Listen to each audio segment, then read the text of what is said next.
मैले 3 महिना अगाडि लगाएको बोडी फलेको हेर्नुहोस् गाइस। आज म बोडी टिप्न जाँदैछु।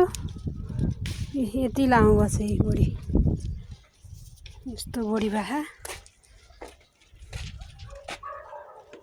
यस्तो बोडी भएको छ। यस्तो फलेछ हेर्नुहोस्। 3 महिना अगाडि लगाएको थिएँ, लगाएको पनि देखाएको हजुरलाई।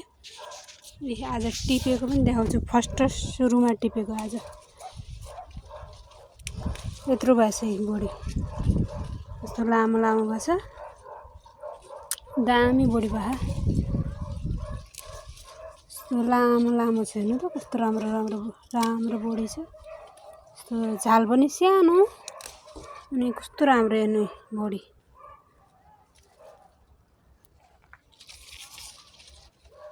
यस्तो छ बोडी, यस्तो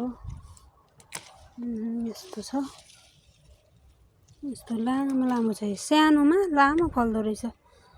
यस्तो दामी छ नि त बोडी।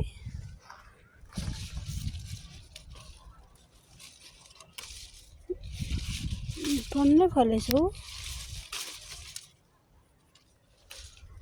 यति फलेछ एउटा बुट्टामा त। एक मुठा फलेछ, ठ्याक्कै एक मुठो छ।